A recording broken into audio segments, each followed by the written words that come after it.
اور اس نے اس قدر اپنے شہر کو محفوظ کیا، اور پھر اس نے اپنے لیے اس شہر کے اندر اپنا محل بنایا، اس شہر کو خوبصورت بنایا، بہت ہی پیارا اس نے اس شہر کو بنایا اور ساری سیفٹی کی۔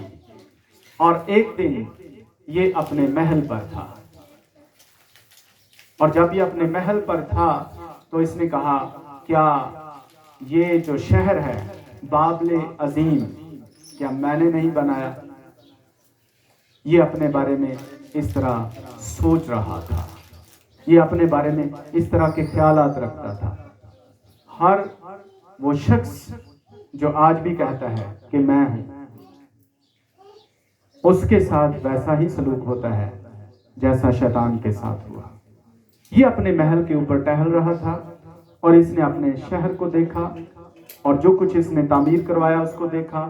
اس نے وہ دیوار دیکھی، اپنا محل دیکھا، وہ شہر کو دیکھا، اسے بہت خوبصورت لگا، اور پھر یہ گھمنڈ سے بھر گیا کہ یہ میں ہی ہوں جس نے یہ سب کچھ تعمیر کروایا اور بنایا ہے، یہ میرے ہی ہاتھوں نے تعمیر کیا ہے، اور اس کے اندر گھمنڈ سمایا۔ اسی وقت خدا کی طرف سے اس سے عقل واپس لے لی گئی۔ یہ بھول گیا کہ مجھے خدا نے حکمت دی ہے، مجھے خدا نے عقل دی ہے۔ بہت دفعہ انسان ایسے ہی کرتا ہے، وہ بھول جاتا ہے، وہ سمجھتا ہے یہ میں نے سب کچھ خود کیا ہے، میں پڑھا ہوں، میں پڑھ لکھ گیا ہوں، یہ میری محنت ہے، میں نے گھر بنایا ہے، یہ میری محنت ہے، میرا بڑا بزنس ہے، یہ میری محنت ہے، میں بہت پڑھا لکھا ہوں، یہ میری محنت ہے، میرے پاس بہت علم ہے، یہ میرا پاس جو علم ہے یہ میری محنت کی وجہ سے ہے۔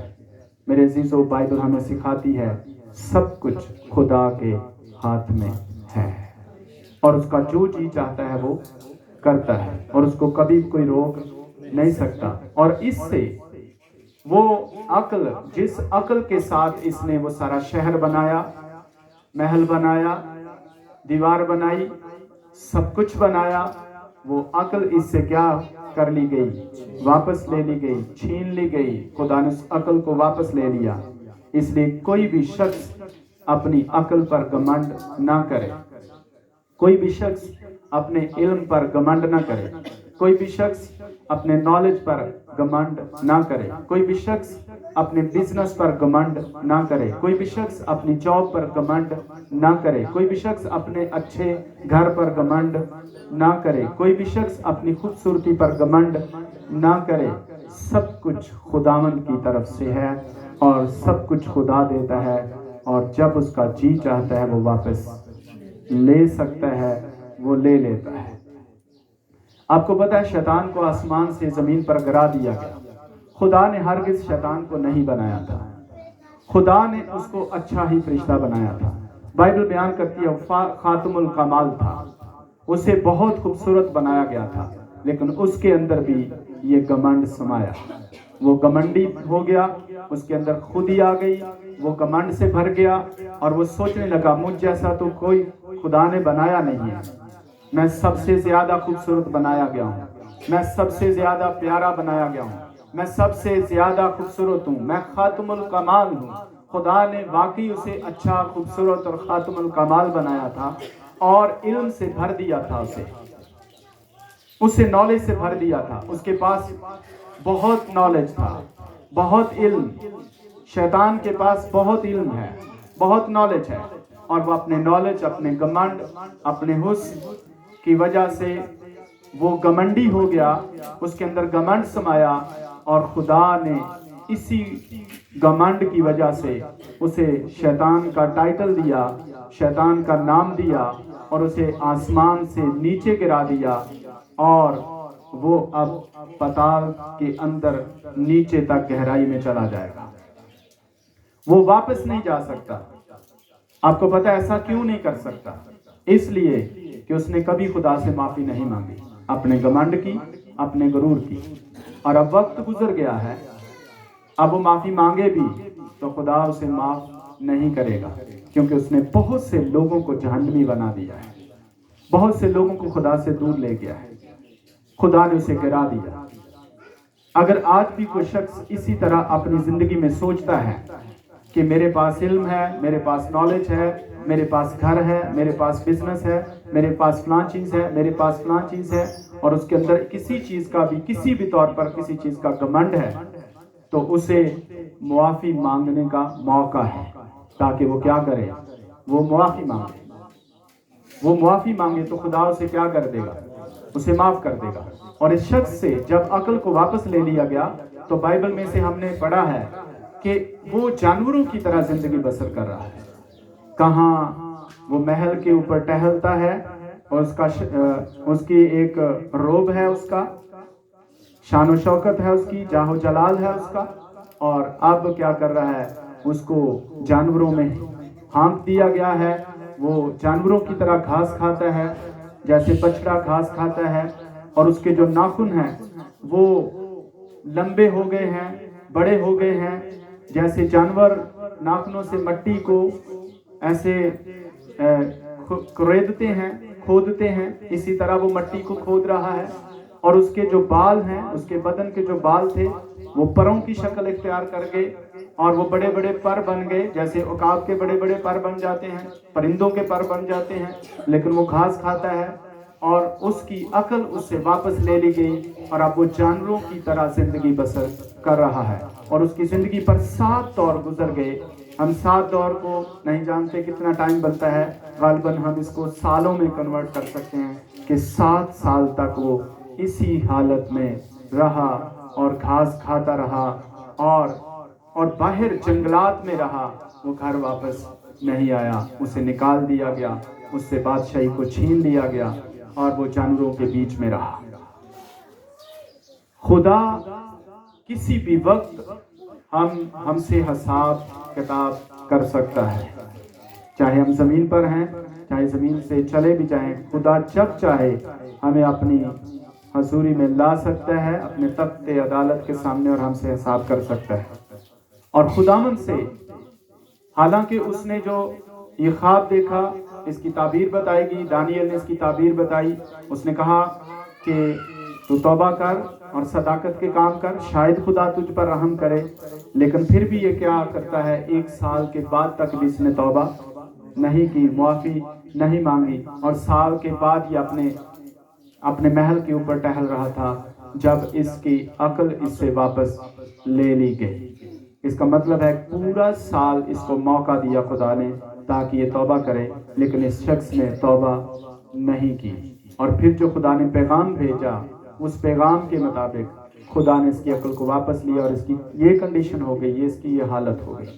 اور جب یہ شخص توبہ کرتا ہے تو اس کے جو وزیر ہیں، اس کے جو مشیر ہیں، جب 7 سال گزر جاتے ہیں اسی حالت میں، تو اس کی عقل اس وقت واپس آتی ہے جب یہ سمجھنا شروع کرتا ہے کہ ہاں خدا ہی ہے جو سب کچھ کرنے پر قادر ہے۔ اور اس نے خدا کو جاننا شروع کیا، اپنے ہی اندر سوچنا شروع کیا، اور اس نے اپنے گناہوں سے توبہ کی، اور یہ اپنے آپ کو خالی کیا اس نے، اور خدا نے اس کی عقل کو اس کو واپس دیا، اور اس کے مشیروں نے اسے تلاش کیا، اس کے وزیروں نے اسے تلاش کیا، اس کے ناظموں نے اسے تلاش کیا، اور اسے جنگل سے پکڑ کے لائے، اور پھر اس کو ویسا ہی خدا نے انسانوں کی طرح بنا دیا، اور اس کو دوبارہ سے خدا نے انسان بنایا، اور دوبارہ سے اس کو عقل بخشی، حکمت بخشی، اور پھر اس کو تخت پر بٹھایا، اور یہ اپنے منہ سے اقرار کرتا ہے کہ اب میں اس زندہ خدا کی کیا کرتا ہوں؟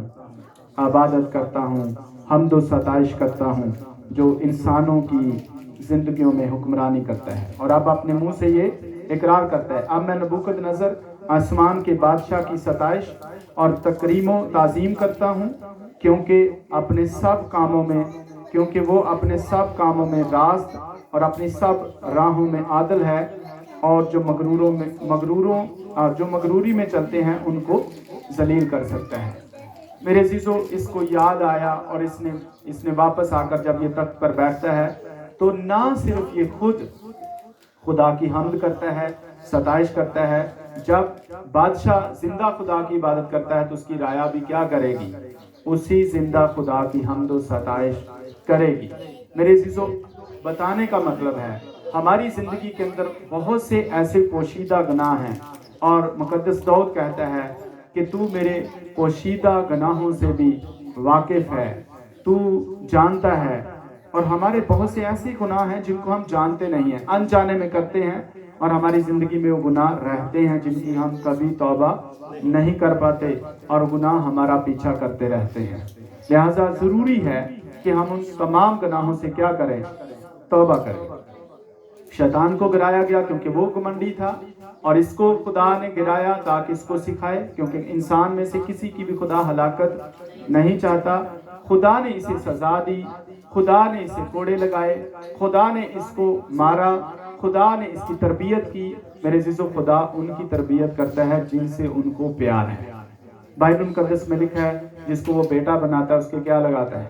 اس کے کوڑے لگاتا ہے۔ کیوں کوڑے لگاتا ہے؟ کیونکہ وہ اس کا بیٹا ہے۔ اور جب ہم اپنے آپ کو مچور کہتے ہیں، جب ہم اپنے آپ کو بڑا کہتے ہیں اور سمجھتے ہیں کہ ہم سمجھدار ہو گئے ہیں، تو اس وقت وہ ہمیں کوڑے لگا لگا کے درست کرتا ہے، کوڑے لگا لگا کے ہمیں صحیح کرتا ہے تاکہ ہم درست ہو جائیں، تاکہ ہم ٹھیک ہو جائیں۔ بچوں کو کوڑے نہیں لگائے جاتے۔ ایک بات جو اہم ہے وہ یہ ہے کہ بچوں کو کوڑے نہیں لگائے جاتے۔ بچوں کو کیوں کوڑے نہیں لگائے جاتے؟ کیونکہ بچے سمجھدار نہیں ہوتے ہیں۔ خدا کوڑے کن کو لگاتا ہے؟ جو اپنے آپ کو سمجھدار کہتے ہیں، اور ہم میں سے ہر کوئی اپنے آپ کو سمجھدار کہتا ہے۔